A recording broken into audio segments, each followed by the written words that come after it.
Hello दोस्तों, नमस्कार। Dream campus में आपका स्वागत है। मैं हूं शिवजीत सिंह। दोस्तों, आज हम लोग एथिक्स में जो हमारा सिक्स्थ टॉपिक है, उसका जो लास्ट टॉपिक है वो है कारपोरेट गवर्नेंस। आज हम उसको करेंगे। कारपोरेट गवर्नेंस पढ़ने का रीजन क्या है, वो भी इथिक्स में। गवर्नेंस में पढ़ते तो अलग बात थी, इसमें इथिक्स में पढ़ने की क्या जरूरत है।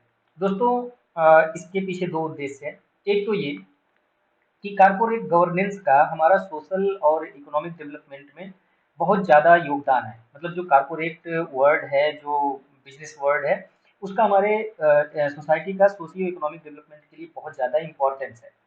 दूसरा ये कि कारपोरेट गवर्नेंस में या फिर कारपोरेट जो बिजनेस मॉडल्स है या बिजनेस हाउसेस हैं, उनका जो गवर्नेंस करने का तरीका है वो काफ़ी इफेक्टिव है बहुत मामलों में। ठीक है। और उस कुछ जो उनकी कुछ अच्छी क्वालिटीज हैं, उनको हम वहाँ से कॉपी करके अपनी पब्लिक गवर्नेंस में इंक्लूड कर सकते हैं, इनकलकेट कर सकते हैं। और अपनी पब्लिक गवर्नेंस का जो एफिशिएंसी है, जो इफेक्टिवनेस है, उसको हम इम्प्रूव कर सकते हैं। अब एथिक्स में पढ़ने के पीछे लॉजिक क्या है? लॉजिक ये है कि यहाँ पे जो कॉर्पोरेट गवर्नेंस है, हमारे यहाँ जो कॉर्पोरेट वर्ल्ड है, उनके जो एक्शंस हैं, जो बिहेवियर हैं, जो कोड ऑफ कंडक्ट हैं, वो थोड़ा इथिकली कहीं उसमें दिक्कत है। तो जो इथिकल इश्यूज कॉर्पोरेट गवर्नेंस में, कॉर्पोरेट वर्ल्ड में जो इथिकल इश्यूज रेज हो रहे हैं, उनको कैसे ठीक किया जाए, या वो जो एक इशू बन के हमारे सामने आ रहे हैं, उसको टैकल करना हमारे लिए जरूरी है। इसीलिए हम कारपोरेट गवर्नेंस का जो टॉपिक है, इसको हम एथिक्स में पढ़ रहे हैं। अब अगर बात करें हम कि इसको डिफाइन कैसे किया जाए, लेकिन दोस्तों शुरू करने से पहले आपसे एक हम्बल रिक्वेस्ट है कि आप वीडियोज अगर पसंद आ रहा है तो आप लाइक कीजिए, शेयर कीजिए दोस्तों के साथ, ताकि ज़्यादा से ज़्यादा लोगों को इसका फायदा मिल सके। और अगर आप फर्स्ट टाइम हमारे चैनल पे विजिट कर रहे हैं तो सब्सक्राइब करना बिल्कुल ना भूलें। दूसरी बात ये कि पीडीएफ कंप्लीट एथिक्स का पीडीएफ मैं अपने टेलीग्राम चैनल पे डाल दिया हूँ।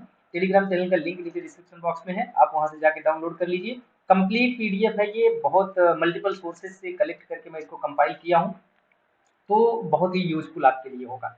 सजेशन ये भी है कि अगर आपके पास सॉफ्ट कॉपी हो, उसको ले करके या हार्ड कॉपी या प्रिंट आउट ले करके बैठिए, उसके बाद लेक्चर्स देखिए, तो आपको ज़्यादा मजा आएगा, ज़्यादा समझ में भी आएगा। ओके, चलिए शुरू करते हैं। सबसे पहले ये देखिए, कारपोरेट गवर्नेंस, सिंपल सी बात ये है कि अगर इसको डिफाइन करना हो, तो जो जो जो बड़े बड़े बिजनेसमैन हैं, जो बड़े बड़े बिजनेस हाउसेज हैं, टाटा कंसल्टेंसी है, इन्फोसिस है, ठीक है, रिलायंस इंडस्ट्रीज है, या इस तरह के जो बैंकिंग सेक्टर में है, आप समझ सकते हैं आईसीआईसी है, कोटक महिंद्रा है, तो इनका जो गवर्नेंस है, इसके जो कुछ बोर्ड ऑफ मेंबर्स बैठते हैं, इनका जो काम करने का तरीका है, उसी को हम कारपोरेट गवर्नेंस बोलते हैं, एकदम आसान भाषा में। लिखने के लिए आज के इस लेक्चर में बहुत सारा मटेरियल मैं दिया हूँ, क्योंकि कारपोरेट गवर्नेंस पे जल्दी मटेरियल मिलता नहीं है, तो इसलिए मैं काफ़ी कुछ इसमें इंक्लूड किया हूँ, ताकि आपको इधर उधर भटकना ना पड़े। लिखने के लिए आपको क्या लिखना है? The term corporate governance defines the process by which organizations are directed, controlled and held to account। मतलब corporate governance is a process, एक ऐसा प्रक्रिया है, एक प्रोसेस है, जिसके तहत हम ऑर्गेनाइजेशंस को, बड़े बड़े ऑर्गेनाइजेशंस को डायरेक्ट करते हैं, मतलब चलाते हैं, कंट्रोल करते हैं, उसकी गतिविधियों को नियंत्रित करते हैं, और उसको जिम्मेदार भी ठहराते हैं बहुत सारी चीजों के लिए। ठीक है। उसके बाद it holds authority, accountability, stewardship, leadership, direction and control exercise within the organisation. मतलब ये कि उसमें उसकी एक अपनी अथॉरिटी होती है, उसकी एक अपनी अकाउंटेबिलिटी होती है, स्टेटवर्डशिप भी होता है, और वह अपने सेक्टर में या फिर सोशल सेक्टर में, इकोनॉमिक सेक्टर में एक लीडर की तरह काम भी करता है। Okay. It includes the rules relating to the power relations between owners, board directors, management, and the stakeholders such as employees, suppliers, customers, as well as public at large। मतलब जो ये कारपोरेट गवर्नेंस है, ये एक process है, और यह process किस किस चीज को इंक्लूड करता है, इसमें क्या क्या होता है? इसमें रूल्स होते हैं। कैसे रूल्स होते हैं? जो कि पावर रिलेशन को बताता है, किसके बीच में? जो मालिक है वो, जो बोर्ड ऑफ डायरेक्टर है उनके बीच में, मैनेजमेंट के बीच में, इवन सप्लायर्स जो हैं, क्योंकि उनको रॉ मटेरियल चाहिए, या फिर वहां पे जो लोग काम कर रहे हैं, और पब्लिक एट लार्ज, मतलब कि पूरी सोसाइटी के लिए।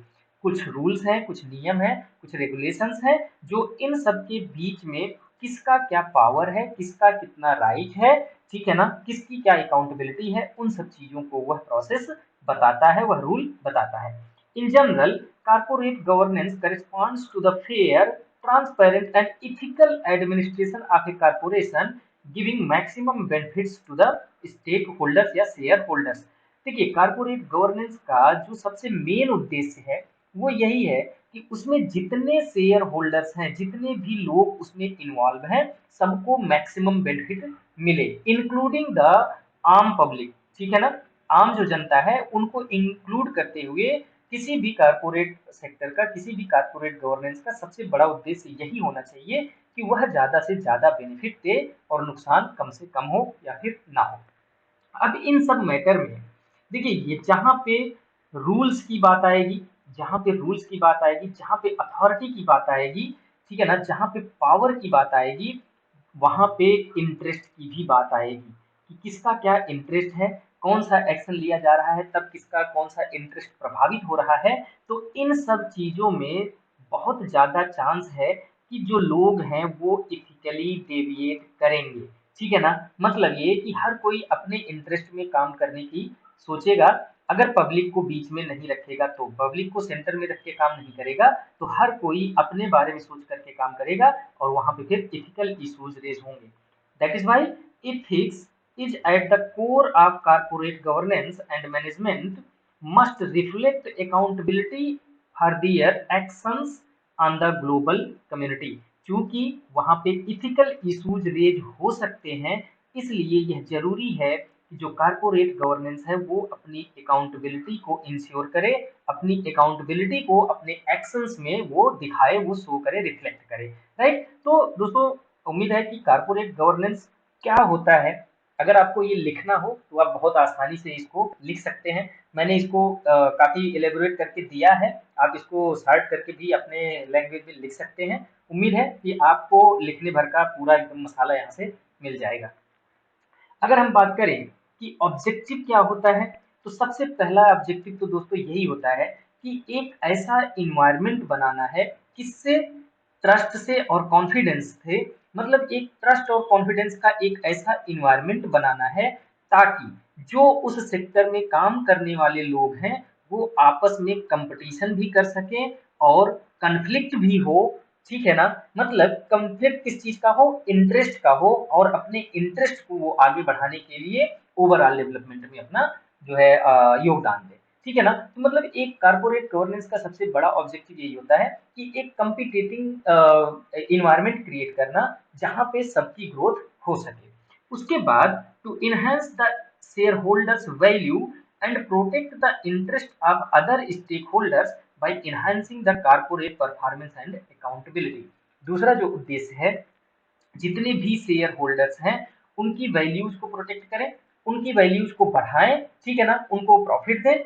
जैसे आप स्टॉक एक्सचेंज में पैसा लगाते हैं, किसी कंपनी को अपना पैसा देते हैं, तो आप हमेशा यही उम्मीद करते हैं कि आपका जो पैसा हो, पहली बात तो वो सेफ हो, और दूसरा वहां से आपको कुछ रिटर्न मिले, ठीक है ना। और यह कब पॉसिबल है, जब हमारा कारपोरेट गवर्नेंस अच्छे से परफॉर्म करे, इफेक्टिवली परफॉर्म करे और अपनी अकाउंटेबिलिटी को, उत्तरदायित्व को बनाए रखे, ठीक है ना।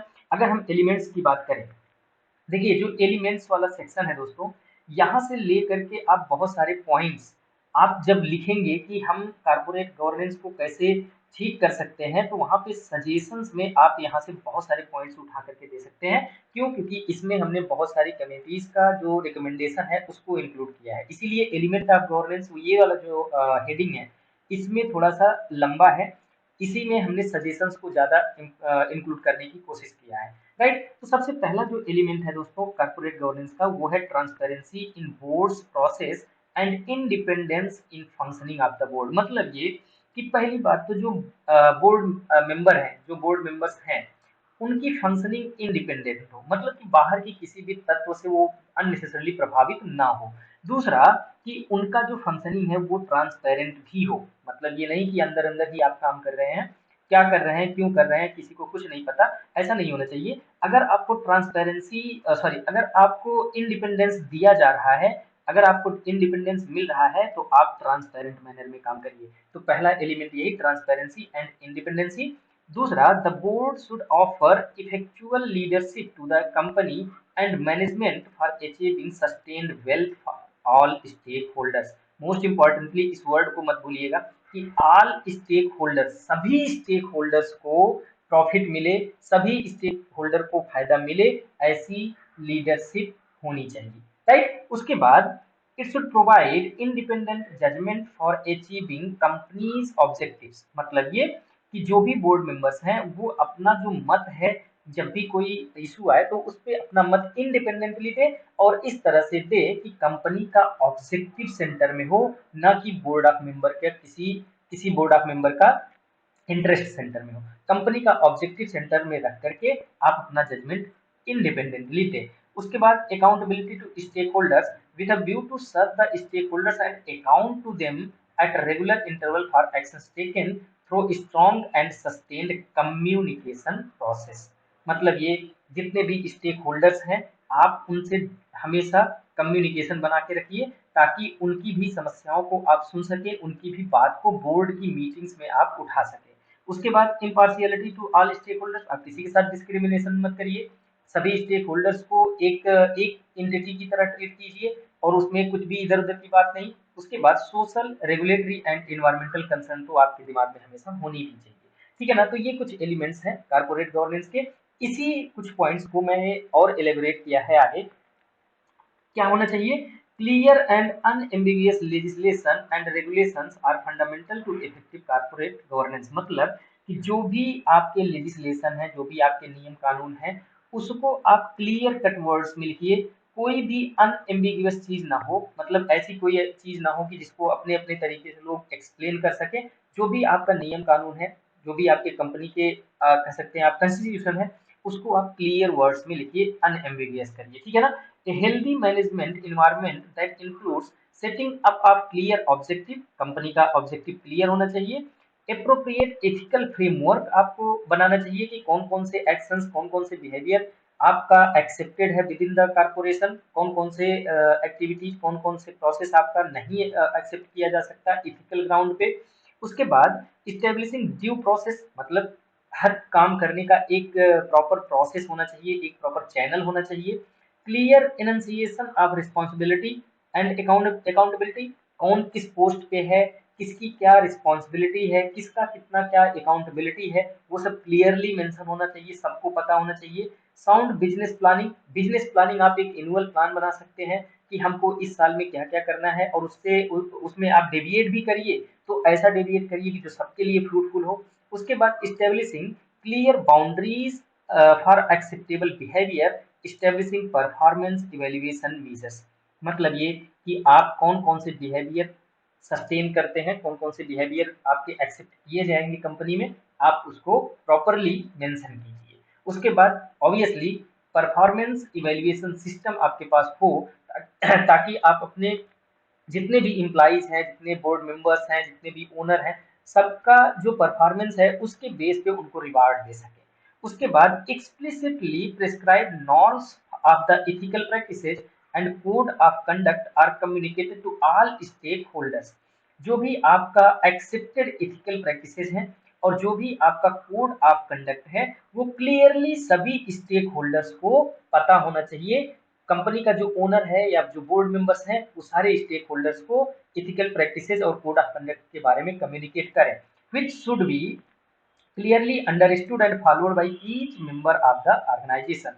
ऐसा होना चाहिए कि उसको वो सबके समझ में आना चाहिए और उसको सब फॉलो भी करें, राइट। उसके बाद the objective of the company must be clearly documented in the long term corporate strategy including the annual business plan together with the achievable and measurable performance targets and milestones. Simple सी बात है, किसी भी company का एक long term objective होता है, तो वो लॉन्ग टर्म ऑब्जेक्टिव आप जो है क्लियरली सबको बताइए, जितने भी आपके एम्प्लॉइज हैं, जितने भी आपके बोर्ड ऑफ मेंबर्स हैं, शेयर होल्डर्स हैं, स्टेक होल्डर्स हैं, सबको आपकी कंपनी का ऑब्जेक्टिव पता होना चाहिए ताकि उसी टाइम पे उसी दिशा में बढ़े लोग, उसी दिशा में लोग काम करें, राइट। उसके बाद a well composed audit committee, most important thing कि कोई भी, देखिए सबसे ज्यादा तभी प्रॉब्लम आती है जब कहीं पैसे का मैटर आ जाता है। तो पैसे का जो फाइनेंशियल चीजें हैं उसको मैनेज करने के लिए एक वेल कंपोज्ड ऑडिट कमेटी होना चाहिए। वेल कंपोज्ड का सेंस यहाँ पे ये है कि जो भी ऑडिट कमेटी में हो, पहली बात तो वो लर्नेड हो, मतलब कि उसको ऑडिट का एक्सपीरियंस हो, फाइनेंशियली वो साउंड हो, मतलब कि उसको फाइनेंशियल नॉलेज हो, ठीक है, वो इन्फॉर्म्ड हो चीजों से।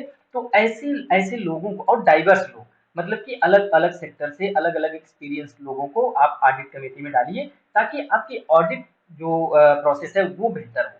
अगर ऑडिट प्रोसेस बेहतर होगा तो थोड़ा सा जो फाइनेंशियल करप्शन का चांस होता है वो थोड़ा कम हो जाता है। ओके, उसके बाद risk is an important element of corporate functioning and governance which should be clearly identified, analyzed and taking appropriate remedial measures। मतलब ये कोई भी कंपनी है बाबू, उसमें रिस्क तो होता ही है, ठीक है ना। तो आप as a sound corporate business आप अपने रिस्क को आइडेंटिफाई कीजिए। आपके जो भी रिस्क हैं, जो भी लगता है कि आगे चल के हमारी कंपनी के लिए नुकसान कर सकता है, आप उसको आइडेंटिफाई कीजिए और एप्रोप्रिएट रेमेडियल एक्शन लीजिए समय से पहले, ताकि आप अपने स्टेक होल्डर्स का जो इंटरेस्ट है, आपके स्टेक होल्डर्स जो हैं, शेयर होल्डर्स जो हैं, उनकी वैल्यू को आप प्रोटेक्ट कर सकें, जैसा कि हमने इसके पहले हमने जो है एलिमेंट में देखा। उसके बाद for this purpose the board should formulate a mechanism for the periodic review. आप रिस्क को कैसे आइडेंटिफाई कर सकते हैं? By the help of periodic review of the internal and external risk. मतलब कि जो कंपनी के अंदर रिस्क है उसको भी, और जो कंपनी के बाहर से आने वाले रिस्क हैं, बाहर से मिलने वाले रिस्क हैं, आप उसको भी आइडेंटिफाई कीजिए। कैसे? Periodic review. आप इसको 3 मंथ 6 मंथ कर सकते हैं, उसमें एक रिव्यू करिए अपनी कंपनी का पूरा, सब कुछ देखिए कि कहाँ पे हम स्ट्रेंथ हमारी क्या है, हमारा वीकनेस क्या है, हमारे सामने चैलेंजेस क्या क्या है, हमारे ऑब्जेक्टिव्स क्या क्या है, कब तक हम पूरा पूरा कर पाएंगे, पैसा है कि नहीं है, या फिर एम्प्लॉइज संतुष्ट है कि नहीं है, वो अच्छे से काम कर रहे हैं। तो पीरियाडिक रिव्यू आप अपनी कंपनी का करते रहिए। Okay, and then one most important thing, a clear whistle blower policy. देखिए, अगर ये स्ट्रांग नहीं रहा तो फिर कंपनी में क्या हो रहा है, कितना गलत हो रहा है, कितना सही हो रहा है, वो कभी भी बाहर नहीं आएगा। जब भी क्या होता है कि देखिए, पहली बात तो ये विजल ब्लोअर कौन होता है इसको समझ लीजिए। विजल ब्लोअर एक ऐसा पर्सन होता है, एक ऐसा ऑर्गेनाइजेशन या ऐसी एंटिटी होती है जो कि किसी भी चीज में गलत चीजें जो हो रही हैं उसको लोगों के सामने ले आती है। As simple as whistle blower एक ऐसा कोई ऑर्गेनाइजेशन, एंटिटी या सब्जेक्ट कुछ भी हो सकता है, पर्सन हो सकता है, जो कि किसी विद इन द ऑर्गेनाइजेशन या with in the society, with in the governance अगर कुछ गलत हो रहा है तो उसको वो सबके सामने लेके आता है, सबको बताता है कि यहाँ पे ये गलत हो रहा है। इसको बोलते हैं विसल ब्लोअर। और अगर कंपनी एक अच्छा विसल ब्लोअर पॉलिसी बना के रखी है कि अगर कोई भी व्यक्ति उस कंपनी के बारे में जो गलत चीजें हो रही हैं उसको सामने ले आ रहा है, तो उस व्यक्ति को हम प्रोटेक्ट करेंगे, उसको हम और जो भी रेमेडी होती है वो देंगे, ना कि उसको हम दबा देंगे, उसको विक्टिमाइज नहीं करेंगे। ठीक है ना। अगर क्लियर कट पॉलिसी है तो कोई भी व्यक्ति जब भी कुछ गलत देखेगा कंपनी में तो वो सामने आकर के बोलेगा कि देखो भैया, यहाँ पे इस कंपनी में ये चीजें गलत हो रही है, इसको ठीक करने की जरूरत है। तो एक clear cut whistle blower policy किसी भी कारपोरेट कंपनी के लिए बहुत ज्यादा जरूरी होता है, ये होना जरूरी है, राइट। और इसके थ्रू हम एक तो अपने विसल ब्लोअर को प्रोटेक्ट कर पाएंगे, क्योंकि कभी कभी क्या होता है कि कोई व्यक्ति शिकायत तो किया पर पता चला कि उसका डिमोशन हो गया, उसका प्रमोशन ही नहीं किए, उसको फायर कर दिए, उसको या फिर गोली ही मरवा दिए, मतलब तमाम चीजें उसको विक्टिमाइज किया जा सकता है, राइट। तो अगर विसल ब्लोअर पॉलिसी अच्छी रहेगी, कंपनी उसके बारे में सोचेगी, तो वो ऐसे शिकायत करने वाले लोगों को विक्टिमाइज नहीं होने देगी, मतलब उसके ऊपर कोई प्रेशर नहीं आएगा, उसके प्रमोशन में भी कोई दिक्कत नहीं आएगी, राइट। तो ये सब चीजें जो है विसल ब्लोअर पॉलिसी के थ्रू किया जा सकता है। अच्छा विसल ब्लोअर पॉलिसी होनी चाहिए। अगर हम बात करें कि प्रिंसिपल्स क्या क्या होते हैं किसी भी कारपोरेट गवर्नेंस के, तो most important share holder recognition. चाहे मेजर शेयर होल्डर है या कोई स्मॉल शेयर होल्डर्स है, आप सबको रिकॉग्नाइज कीजिए, सबकी बात को जो बोर्ड मेंबर्स हैं, बोर्ड की मीटिंग्स हैं, उसमें सबकी शिकायतें, सबकी बातें वहां तक पहुंचनी चाहिए। Okay, good corporate governance seeks to ensure that all stakeholders get a voice at general meetings and are allowed to partake. मतलब ये कि ऐसा ना हो कि केवल जो मेजॉरिटी शेयर होल्डर्स हैं वही मीटिंग्स में बोल रहे हैं, वही अपने इंटरेस्ट पे काम कर रहे हैं, बल्कि जो जनरल मीटिंग्स हो रही हैं उसमें जो स्मॉल शेयर होल्डर्स हैं उनकी भी बातें सुनी जाए, उनकी भी बातें वहां पे रखी जाए। उसके बाद stakeholder interest should also be acknowledged by the corporate governance. जो भी शेयर होल्डर हैं उनके क्या इंटरेस्ट हैं, क्या शिकायतें हैं, ये सब जनरल मीटिंग में बातें होनी चाहिए। In particular taking the time to address non stakeholders can help community to company to establish a positive relationship with the community and the press। मतलब ये कि कभी कभी बहुत सारे ऐसे नॉन शेयर होल्डर्स हैं, उनको भी मैनेज करना पड़ता है, उनकी भी बातें सुननी पड़ती है। फॉर एग्जांपल मीडिया है या पब्लिक है, कोई कंपनी ऐसा प्रोडक्ट बना दी जो सोसाइटी के लिए हार्मफुल है, तो उसको भी मैनेज करना पड़ता है। और ऐसे में जब आप सभी स्टेक होल्डर्स की बात को सुनेंगे तो उसको मैनेज करना आसान हो जाएगा।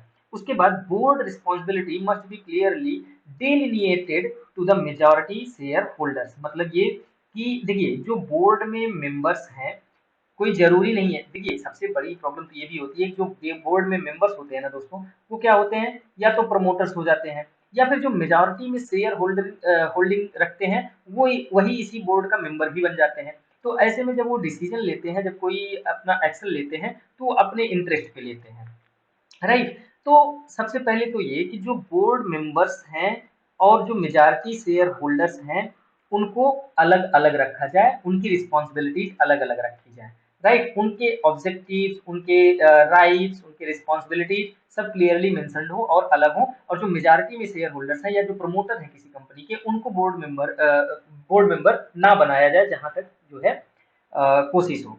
बोर्ड मेंबर्स ऐसे लोगों को बनाया जाए या फिर इलेक्शन करके बोर्ड में जो है मेंबर्स को रखा जाए, तो जो उनका फंक्शनिंग होगा वो काफी डेमोक्रेटिक होगा। उसके बाद all board members must be on the same page and share a similar vision for the future of the company। कोई भी देखिए बोर्ड मेंबर में जितने भी व्यक्ति हैं सबको समान वैल्यू दिया जाए, सबकी बातें समान रूप से सुनी जाए। ऐसा ना हो कि कोई अगर उसमें ओनर है या share holder, majority share holder है, तो वो अपनी बात कह रहा है, उसकी बातें मानी जा रही हैं, ऐसा नहीं होना चाहिए।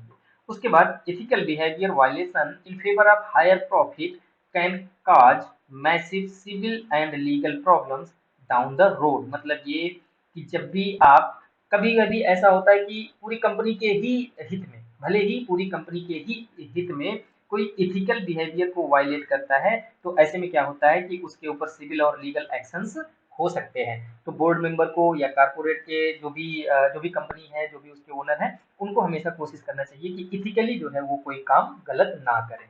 उसके बाद underpaying and abusing outsourced employees or skirting around lax environmental regulations can come back and bite the company hard if ignored। मतलब ये कि अगर जो बाहर के लोग हैं, ठीक है ना, अगर आप उनकी बातों को नहीं सुनेंगे, तो कुछ ऐसे भी होते हैं जो कि आपकी कंपनी को नुकसान पहुंचा सकते हैं। तो बेहतर यही है कि कोई भी व्यक्ति अगर आपकी कंपनी के प्रति शिकायत कर रहा है, ठीक है, तो आप उसकी बात सुनिए और उसकी प्रॉब्लम को, उसकी समस्या को सुधारने का या उसके समस्याओं का समाधान करने की कोशिश करिए। उसके बाद एक code of conduct regarding ethical decisions should be established for all members of the board. मतलब जो बोर्ड मेंबर हैं उनके लिए क्लियर कोड ऑफ कंडक्ट होना चाहिए ताकि वो एथिकल डिसीजन ले सकें। उसके बाद business transparency is the key to promote shareholders trust.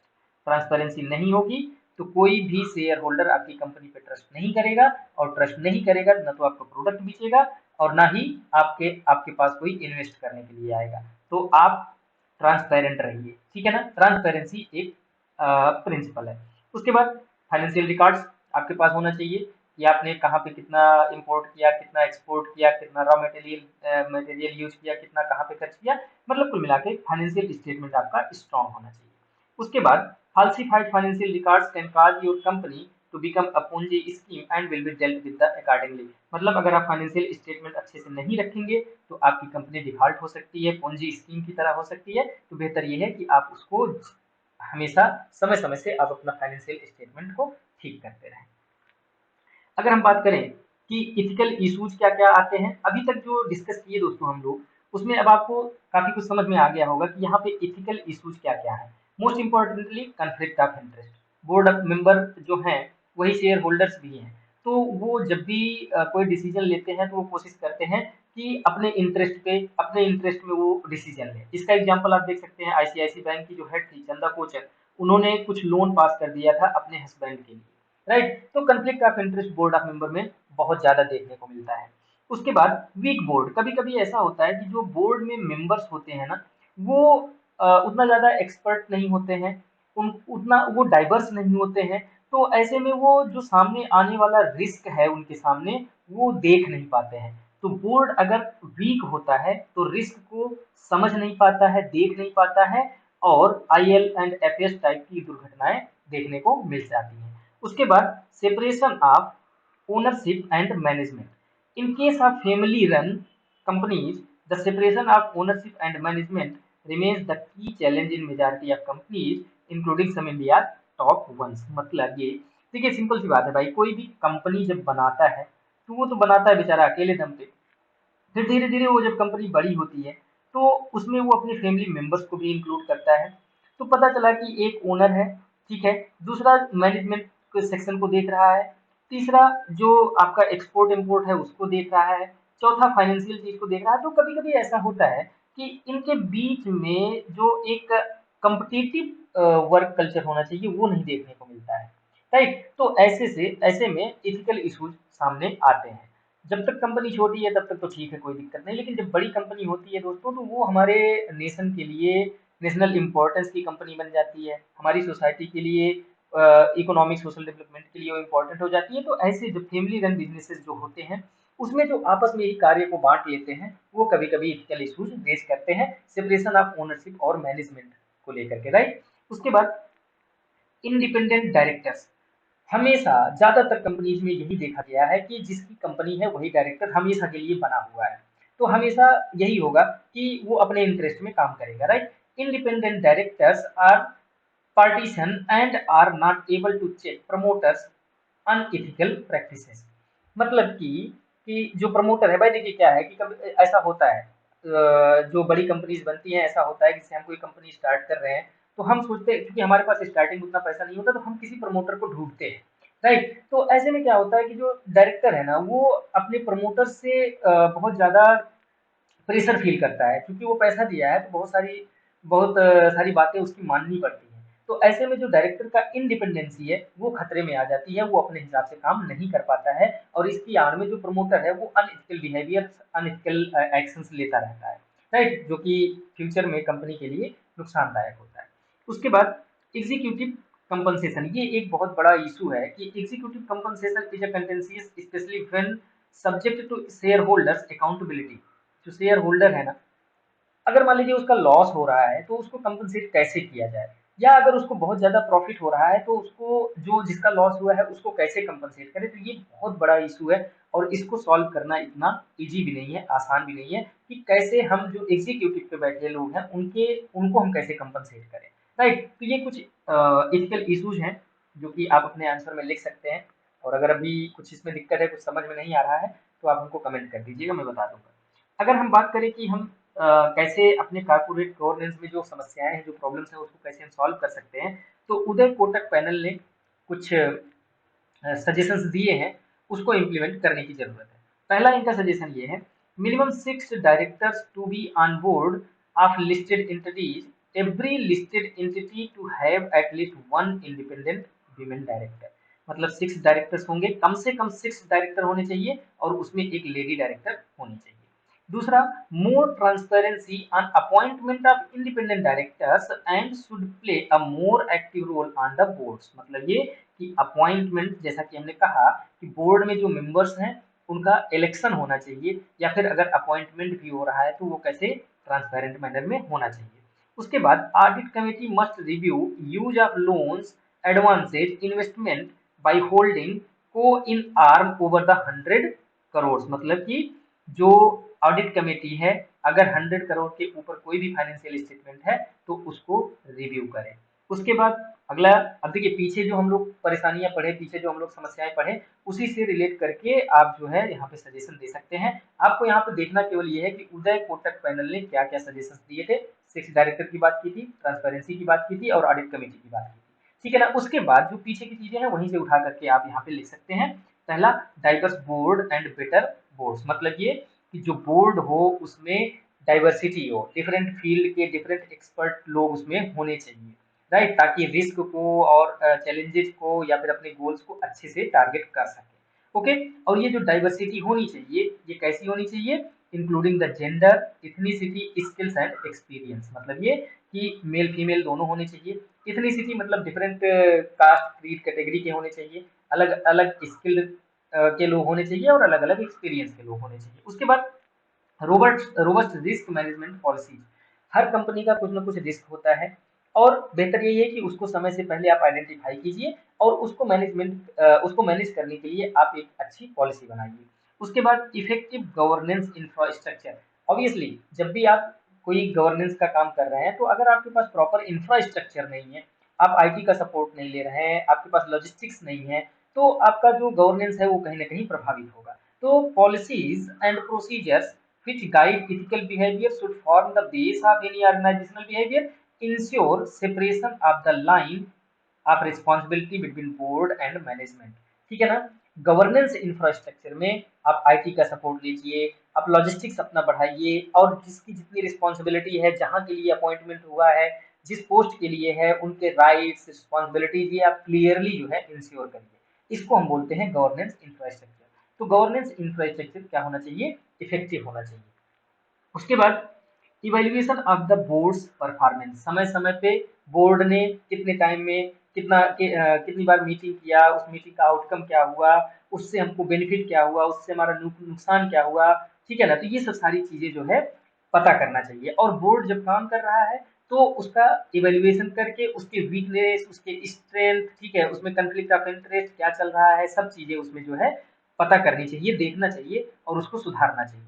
The board should consider addressing weakness uncovered in board evaluation, enhancing their governance process। ठीक है ना, मतलब कि समय समय पर जो बोर्ड काम कर रहा है उनके परफॉर्मेंस को भी इवेल्युएट करने की जरूरत है। उसके बाद मोस्ट इंपॉर्टेंटली कम्युनिकेशन, जितने भी शेयर होल्डर्स हैं, जितने भी प्रभावित लोग हैं जो आपका प्रोडक्ट यूज कर रहे हैं या फिर जो भी उससे रिलेटेड है, प्रेस है, मीडिया है, आप उनसे एक प्रॉपर कम्युनिकेशन चैनल के थ्रू हमेशा बात करते रहिए ताकि आपको फीडबैक मिलता रहे और आप उस फीडबैक पे काम करके अपने जो कंपनी के प्रॉब्लम्स हैं उसको सॉल्व करते रहिए, राइट राइट।